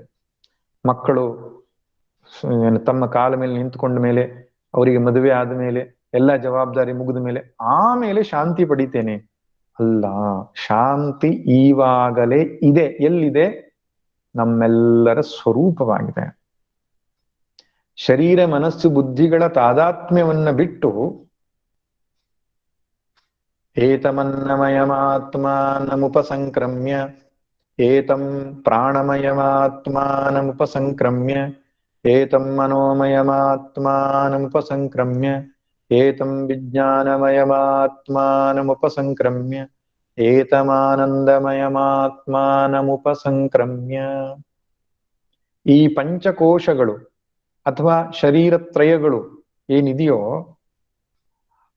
ಅವುಗಳ ಹಿಂದೆ ಬ್ರಹ್ಮಪುಚ್ಛಂ ಪ್ರತಿಷ್ಠಾ, ಯಾವೊಂದು ನಿಶ್ಚಲವಾದ, ಸ್ಥಿರವಾದ, ಅವಿಕ್ರಿಯವಾದ, ನಿತ್ಯ ಶುದ್ಧ ಬುದ್ಧ ಮುಕ್ತವಾದ ಆ ಬ್ರಹ್ಮಸ್ವರೂಪವು ಅರಿವಿನ ರೂಪದಲ್ಲಿ ಪ್ರತಿ ಕ್ಷಣವೂ ಬೆಳಗುತ್ತಾ ಇದೆಯೋ ಅದು ಏನೇನು ಮಾಡದೆ ತನ್ನ ಪಾಡಿಗೆ ತಾನು ಇರುವಂತಹ ಶಾಂತಂ ಶಿವಂ ಅದ್ವೈತಂ ಚತುರ್ಥಂ ಮನ್ಯಂತೆ. ಉಪನಿಷತ್ತು ಹೇಳುತ್ತೆ ಶಾಂತವಾಗಿ ಇದೆ ಅದು ಇವಾಗಲೇ. ಶಿವ ಅಂದ್ರೆ ಮಂಗಳಕರವಾಗಿ ಇದೆ ಅದು ಇವಾಗಲೇ. ಅದ್ವೈತವಾಗಿದೆ, ಅದಕ್ಕಿಂತ ಹೊರತಾಗಿ ಇನ್ನೊಂದು ಇಲ್ಲ, ಈವಾಗಲೇ ಇದೆ. ಹಾಗೆ ಅದನ್ನ ಜ್ಞಾನ ದೃಷ್ಟಿಯಿಂದ ಯಾರು ಕಂಡುಕೊಳ್ತಾರೋ ತತ್ಕ್ಷಣವೇ ಮೋಕ್ಷ ಅವನಿಗೆ, ಶಾಂತಿ ಅವನಿಗೆ. ಈ ಮಾತನ್ನೇ ಅವನು ಈ ಶ್ಲೋಕದಲ್ಲಿ ಹೇಳಿದ್ದಾನೆ. ಅಕರ್ಮಣಿ ಕರ್ಮಣಿ ಅಕರ್ಮ ಯಃ ಪಶ್ಯೇತ್. ಇಲ್ಲಿ ಕರ್ಮಣಿ ಅಂದ್ರೆ ದೇಹ ಮನಸ್ಸು ಬುದ್ಧಿಗಳ ವ್ಯಾಪಾರದಲ್ಲಿ, ವ್ಯವಹಾರದಲ್ಲಿ, ಕ್ರಿಯೆಯಲ್ಲಿ ಅಕರ್ಮ ಯಃ ಪಶ್ಯೇತ್. ಅಕರ್ಮ ಅಂದ್ರೆ ಕರ್ಮರಹಿತವಾದ, ಕ್ರಿಯೆರಹಿತವಾದ ಆತ್ಮನನ್ನ ಯಾವನು ನೋಡುತ್ತಾನೋ.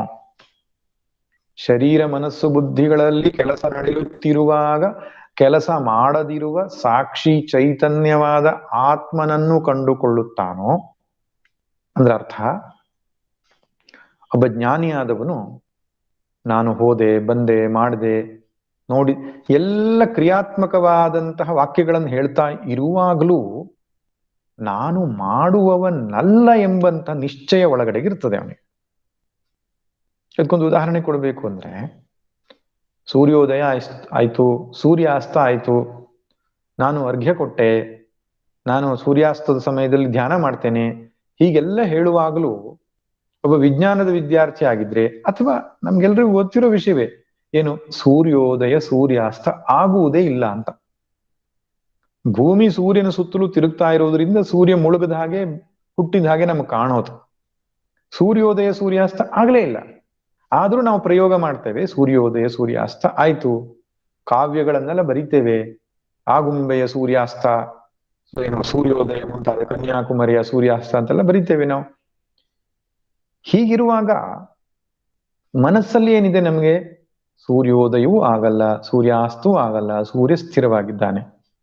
ವ್ಯವಹಾರದಲ್ಲಿ ಏನು ಬಳಸ್ತೇವೆ, ಸೂರ್ಯೋದಯ ಆಯ್ತು, ಎಷ್ಟು ಹೊತ್ತಿಗೆ ಸೂರ್ಯಾಸ್ತ ಆಯ್ತು, ಹೀಗೆ ಮನಸ್ಸಲ್ಲಿ ಸ್ಪಷ್ಟವಾಗಿ ಗೊತ್ತಿದೆ ಅವನು ಸ್ಥಿರವಾಗಿರುವವನು, ವ್ಯವಹಾರದಲ್ಲಿ ನಾವು ಬಳಸ್ತೇವೆ. ಹೀಗೆ ಜ್ಞಾನಿಗಳು ಕೂಡ ಅವರು ಕರ್ಮವನ್ನ ಹೇಳಿದರೂ ಕೂಡ ನಾನು ಕರ್ಮ ಮಾಡದೇ ಇರುವವನು ಎನ್ನುವಂಥದ್ದು ಒಳಗಡೆಗೆ ಸ್ಥಿರವಾಗಿದೆ, ಸ್ಪಷ್ಟವಾಗಿದೆ. ಅದನ್ನೇ ಭಗವಂತ ಹೇಳ್ತಾನೆ, ಯಃ ಪಶ್ಯೇತ್ ಅಂದ್ರೆ ಜ್ಞಾನ ದೃಷ್ಟಿಯಿಂದ ಯಾವನು ನೋಡುತ್ತಾನೋ, ಕರ್ಮ ಮಾಡುವ ಶರೀರಾದಿಗಳ ಮಧ್ಯದಲ್ಲಿ ಅಕರ್ಮವಾದ ನಿತ್ಯ ಶುದ್ಧ ಬುದ್ಧ ಮುಕ್ತವಾದ ಆತ್ಮನನ್ನು ಯಾವನು ಕಂಡುಕೊಳ್ತಾನೋ, ಇದು ಕಂಡೀಷನ್ ನಂಬರ್ 1. ಕಂಡೀಷನ್ ನಂಬರ್ 2 ಯಾವುದು, ಅಕರ್ಮಣಿಚ ಕರ್ಮಯ, ಅಕರ್ಮವಾದಂತಹ ಸ್ಥಿತಿಯಲ್ಲಿ ಕರ್ಮವನ್ನ ಕಾಣುವುದು ಅಂತ. ಅಂದ್ರೆ ಏನರ್ಥ, ಈ ಕರ್ಮ ರಾಹಿತ್ಯದ ಸ್ಥಿತಿ ಅಂತ ನಾವು ಹೇಳ್ತೇವಲ್ಲ, ಒಬ್ಬ ವ್ಯಕ್ತಿ ಏನೂ ಮಾಡ್ತಾ ಇಲ್ಲ ಸುಮ್ಮನಿದ್ದಾನೆ ಅಂತ.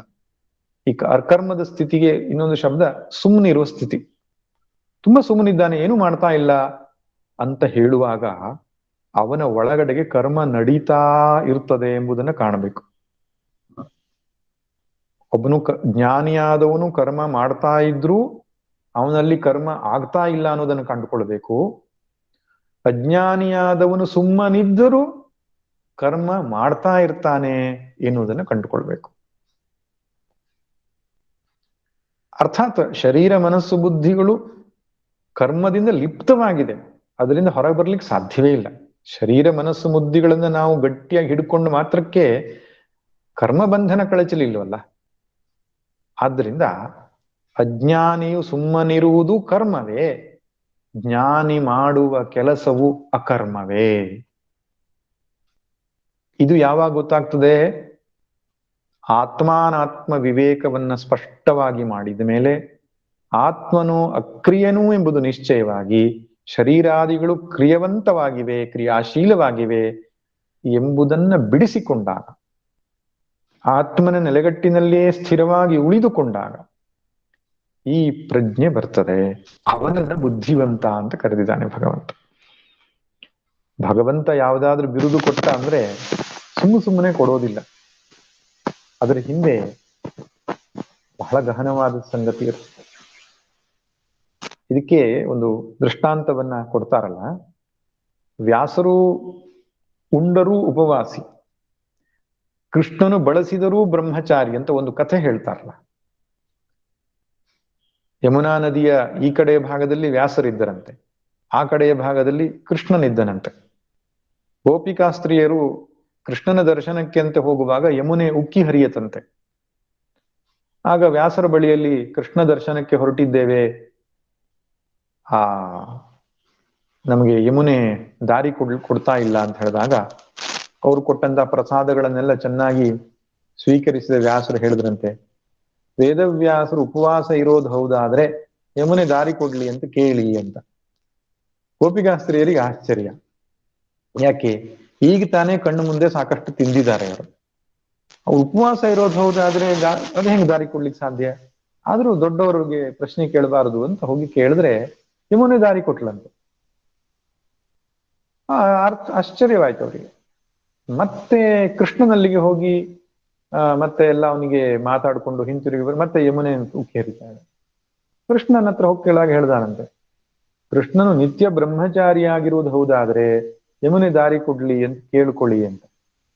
ನಿನಗೆ ಎಷ್ಟು ಸಾವಿರ ಹೆಂಡಂದಿರು ಅನ್ನೋ ವಿಷಯ ಎಲ್ರಿಗೂ ಗೊತ್ತಿರುತ್ತೆ. ಬ್ರಹ್ಮಚಾರಿ ಅಂತ ಹೇಗೆ ಅವನು ಪ್ರತಿಜ್ಞೆ ಮಾಡ್ತಿದ್ದಾನೆ, ಆದ್ರೂ ಅವನ ಮಾತಿನ ಮೇಲೆ ಅವಿಶ್ವಾಸ ಇಡೋದು ಬೇಡ ಅಂತ ಯಮುನೆಯ ಪಕ್ಕದಲ್ಲಿ ಬಂದು ಕೇಳಿದ್ರೆ ದಾರಿ ಕೊಟ್ಲಂತೆ. ಆಗ ಈ ಸಮಸ್ಯೆ ಅರ್ಥವಾಗ್ಲಿಲ್ಲ ಅವರಿಗೆ. ಹೋಗಿ ವೇದವ್ಯಾಸರ ಹತ್ರ ಕೇಳಿದಾಗ ಅವ್ರು ಹೇಳ್ತಾರೆ, ಕೃಷ್ಣನು ಹಾಗೂ ನಾನು ಜ್ಞಾನಿಗಳಿದ್ದೇವೆ ಅಂತ. ಜ್ಞಾನಿಗಳು ಏನು ಮಾಡಿದರೂ ಮಾಡಿದ ಹಾಗಲ್ಲ ಅಂತ. ಯಾವನು ತನ್ನ ಸ್ವರೂಪದ ನೆಲೆಗಟ್ಟಿನ ಮೇಲೆ ನಿಂತ್ಕೊಂಡಿರ್ತಾನೋ ಅವನಿಗೆ ಕರ್ಮ ಸಂಬಂಧವೇ ಇಲ್ಲ. ಆದ್ದರಿಂದಾಗಿ ಈ ಉಂಡರೂ ಕೂಡ ನಾನು ಉಪವಾಸಿ ಇದ್ದ ಹಾಗೆ. ಅಲ್ಲಿ ಊಟ ಮಾಡುವ ಕ್ರಿಯೆ ಶರೀರದಲ್ಲಿ ಘಟಿಸಿದೆ ಹೊರತು ಆತ್ಮನ ನೆಲೆಗಟ್ಟಿನಲ್ಲಿ ನಿಂತಿರುವ ನನಗೆ ಯಾವ ಕರ್ಮದ ಲೇಪವೂ ಇಲ್ಲ ಎಂಬುದಾಗಿ ತಿಳಿಸಿ ಹೇಳಿದ್ರಂತೆ ಅಂತ ಒಂದು ಕಥೆ ಇದೆ. ಹೀಗೆ ಆತ್ಮಜ್ಞಾನದ ನೆಲೆಗಟ್ಟಿನಲ್ಲಿ ಹೇಳುವಂತಹ ಮಾತು ಈ ಅದ್ಭುತವಾದಂತಹ ಶ್ಲೋಕ. ಈ 18ನೇ ಶ್ಲೋಕದ ಮೇಲೆಯೇ ಉಳಿದೆಲ್ಲ ಶ್ಲೋಕಗಳ ವ್ಯಾಖ್ಯಾನ. ಅಂದ್ರೆ 19ರಿಂದ 24ರ ತನಕ ಒಟ್ಟು 6 ಶ್ಲೋಕಗಳು ಈ 18ನೇ ಶ್ಲೋಕದ ಮೇಲೆ ಇರತಕ್ಕಂತಹ ಎಕ್ಸ್ಪ್ಲನೇಷನ್, ವ್ಯಾಖ್ಯಾನದ ರೀತಿಯಲ್ಲಿ ಇದೆ. ಅದು ಮುಖ್ಯ ಶ್ಲೋಕ ಇದೇ ಆಗಿದೆ. 19ನೇ ಶ್ಲೋಕವನ್ನು ನೋಡೋಣ. ಯಸ್ಯ ಸರ್ವೇ ಸಮಾರಂಭಾಃ ಕಾಮ ಸಂಕಲ್ಪವರ್ಜಿತಾಃ ಜ್ಞಾನಾಗ್ನಿದಗ್ಧ ಕರ್ಮಾಣಂ ತಮಾಹುಃ ಪಂಡಿತಂ ಬುಧಾಃ. ಜ್ಞಾನಿ ಅಂದ್ರೆ ಯಾರು ಎಂಬುದನ್ನ ಇನ್ನೊಂದು ಶ್ಲೋಕದಲ್ಲಿ ಭಗವಂತ ವರ್ಣಿಸ್ತಾ ಇದ್ದಾನೆ. ಯಾರ ಸಮಾರಂಭಗಳು ಕಾಮ ಸಂಕಲ್ಪ ರಹಿತವಾಗಿದೆಯೋ ಅಂತಹ ಜ್ಞಾನ ಅಗ್ನಿಯಲ್ಲಿ ಸಕಲ ಕರ್ಮಗಳನ್ನು ಸುಟ್ಟಂತವನಿಗೆ ತಿಳಿದವರು ಪಂಡಿತ ಎಂದು ಕರೆಯುತ್ತಾರೆ ಅಂತ ಈ ಶ್ಲೋಕದ ಅರ್ಥ. ಬುಧಾಹ ಪಂಡಿತಂ, ಈ ಎರಡು ಬುಧಾಹ ಅಂದ್ರೂ ಒಂದೇ, ಪಂಡಿತಾಹ ಅಂದ್ರೂ ಒಂದು, ಶಬ್ದಕ್ಕೆ ಅರ್ಥ ಒಂದೇ. ಬುಧ ಧಾತು, ಇನ್ನೊಂದು ಪಂಡ ಅನ್ನುವಂತಹ ಶಬ್ದದಿಂದ ಆಗಿರೋದು.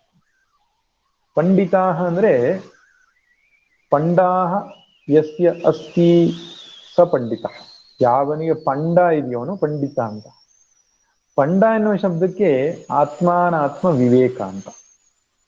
ಅದ್ರ ಪಂಡಿತ ಅಂದ್ರೆ ಏನು? ಆತ್ಮಜ್ಞಾನಿ ಅಂತ ಅರ್ಥ.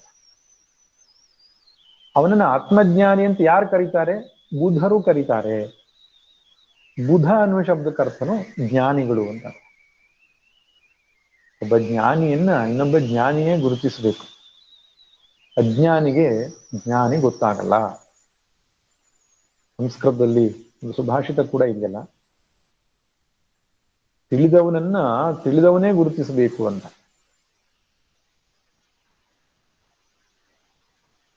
ಗುರುವಿ ಪ್ರಸವ ವೇದನ ಎಂಬ ದೃಷ್ಟಾಂತ ಕೊಟ್ಟು ಹೇಳ್ತಾರಲ್ಲ, ಒಬ್ಳು ಬಂಜೆಯಾದವಳಿಗೆ ಪ್ರಸವ ವೇದನೆ ಏನು ಎಂಬುದು ಗೊತ್ತಾಗಲ್ಲ. ತಾಯಿಯಾದವಳಿಗೆ ಮಾತ್ರವೇ ಪ್ರಸವದ ನೋವು ಎಷ್ಟು ಮಟ್ಟದ್ದು ಅಂತ ಗೊತ್ತಾಗ್ತದೆ ಅಂತ. ವಿದ್ವಾನ್ ಏವ ವಿಜಾನಾತಿ ವಿದ್ವಜ್ಜನ ಪರಿಶ್ರಮಂ. ವಿದ್ವಜ್ಜನರ ಪರಿಶ್ರಮ ಏನು ಅಂತ ಇನ್ನೊಬ್ಬ ವಿದ್ವಾಂಸನಿಗೆ ಗೊತ್ತಾಗಬೇಕು.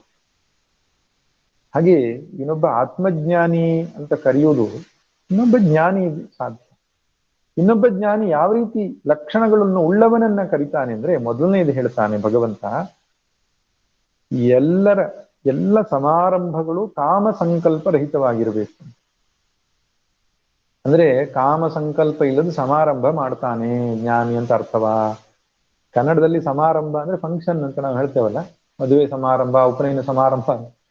ಇಲ್ಲಿ ಸಮ್ಯಕ್ ಆರಂಭ, ಸಮ್ಯಕ್ ಆರಭ್ಯತೆ ಇತಿ ಸಮಾರಂಭ ಅಂದ್ರೆ ಚೆನ್ನಾಗಿ ಮಾಡಿದ ಕರ್ಮ ಅಂತ ಅರ್ಥ. ಸಮಾರಂಭ ಅಂದ್ರೆ ಕರ್ಮಗಳು, ಎಲ್ಲ ರೀತಿಯ ಕಾಯಿಕ ವಾಚಿಕ ಮಾನಸಿಕ ಕರ್ಮಗಳು, ಅವೆಲ್ಲವೂ ಕಾಮ ಸಂಕಲ್ಪ ರಹಿತವಾಗಿರ್ತದೆ.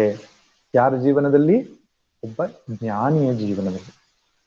ಎಷ್ಟೋ ಸಲ ನಾವು ತಿಳ್ಕೊಳ್ತೇವೆ ಜ್ಞಾನಿಗಳು ಕರ್ಮವನ್ನು ಮಾಡೋಲ್ಲ ಅಂತ. ಭಗವದ್ಗೀತೆಯಲ್ಲಿ ಸ್ಪಷ್ಟವಾಗಿ ಹೇಳಿದ್ದಾನೆ ಕೃಷ್ಣ, ಮಾಡಬೇಕು ಅಂತಲೂ ಹೇಳಿದ್ದಾನೆ. ಲೋಕ ಸಂಗ್ರಹ ಮೇವಾರ್ಥಂ ಸಂಪಶ್ಯನ್ ಕರ್ತುಮರ್ಹಸಿ ಅಂತ ಹೇಳಿದ್ದಾನೆ. ಇನ್ನೊಂದು ಸ್ವತಃ ತನ್ನದೇ ಪ್ರಮಾಣವನ್ನು ಕೊಟ್ಟು ಹೇಳಿದ್ದಾನೆ. ತ್ರಿಷು ಲೋಕೇಶು ನಾನವಾಪ್ತಂ ಅವಾಪ್ತವ್ಯಂ ವರ್ತ ಏವಚ ಕರ್ಮಣಿ. ನನಗೆ ಪಡಿಬೇಕಾದ್ದಿಲ್ಲ ಆದರೂ ಕರ್ಮವನ್ನು ಮಾಡ್ತಿದ್ದೇನೆ ಅಂತ. ಅಂದ್ರೆ ಜ್ಞಾನಿಗಳು ಕರ್ಮವನ್ನು ಮಾಡ್ತಾರೆ,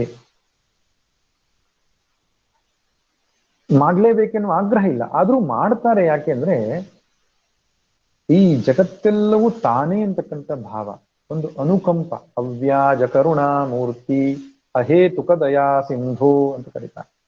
ಹೇತು ಇಲ್ಲದೆ, ಕಾರಣ ಇಲ್ಲದೆ ಈ ಜಗತ್ತನ್ನವೆಲ್ಲ ತನ್ನದೂ ಎಂಬ ಭಾವನೆ ಸಹಜವಾಗಿ ಬರ್ತದೆ, ಸರ್ವಾತ್ಮ ಭಾವ ಅಂತ.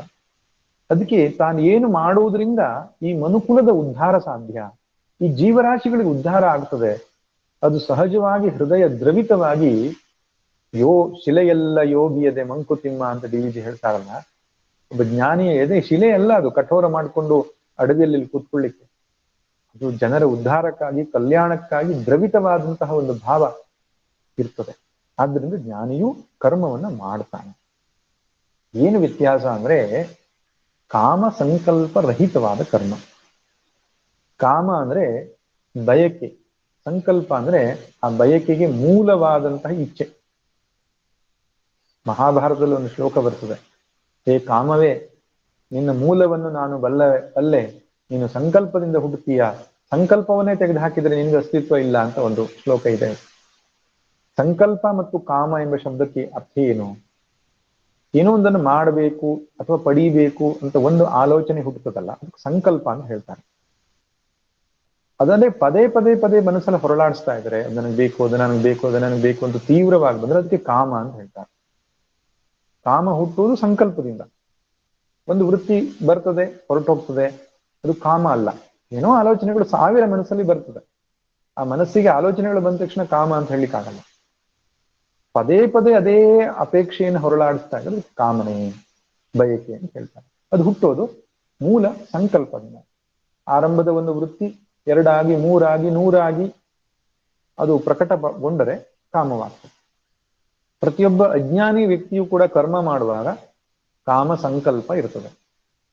ಸಂಕಲ್ಪ ಮಾಡಿಯೇ ಕರ್ಮ ಮಾಡಬೇಕು ಅಂತ ಹೇಳ್ತೇವಲ್ಲ ನಾವು. ಈ ಲೌಕಿಕ ಕರ್ಮಗಳನ್ನು ಮಾಡುವಾಗ ಹೋಮ ಹವನಾದಿಗಳಲ್ಲಿ, ಪೂಜೆ ಪುನಸ್ಕಾರಗಳಲ್ಲಿ ಸಂಕಲ್ಪ ಇಲ್ಲದೆ ಮಾಡಿದರೆ ಫಲ ಬರುವುದಿಲ್ಲ, ಯಾಕಂದ್ರೆ ಫಲಾಪೇಕ್ಷೆಯಿಂದನೇ ಮಾಡ್ತಿರ್ತಾನೆ, ಸಂಕಲ್ಪ ಇಟ್ಟುಕೊಂಡು ಮಾಡ್ತಾನೆ. ಒಮ್ಮೊಮ್ಮೆ ಹೊರಗಡೆಗೆ ಸಂಕಲ್ಪ ಹೇಳಿದ್ರು ಒಳಗಡೆಗಂತೂ ಇದ್ದೇ ಇರುತ್ತೆ ಸಂಕಲ್ಪ. ಸಂಕಲ್ಪ ಇಲ್ಲದೆ, ಬಯಕೆ ಇಲ್ಲದೆ, ಸ್ವಾರ್ಥ ಸುಖಾಪೇಕ್ಷೆಯ ಬಯಕೆ ಇಲ್ಲದೆ ಯಾರು ಕರ್ಮ ಮಾಡಲ್ಲ. ಆದ್ರೆ ಜ್ಞಾನಿ ಕರ್ಮ ಮಾಡಿದರೆ it is out of love. Love expressed is action.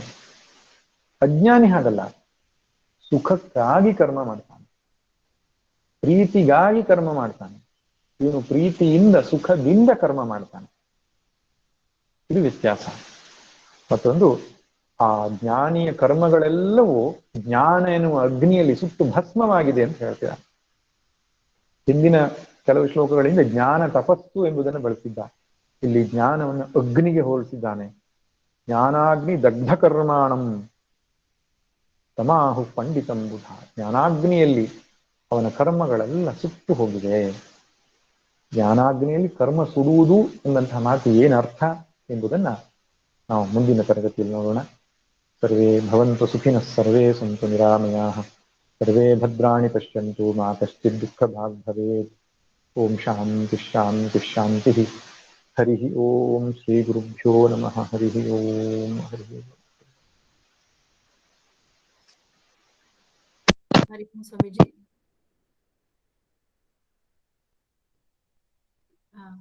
Nagaratna madam, hello Nagaratna madam ಇದ್ದೀರಾ?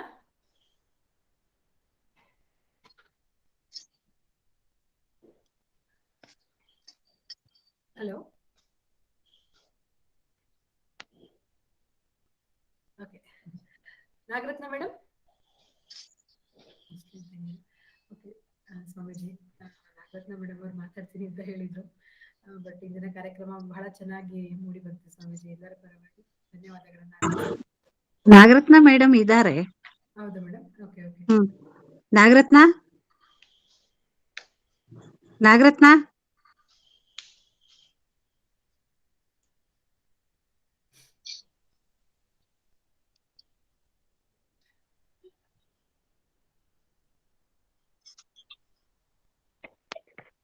Hello hello madam.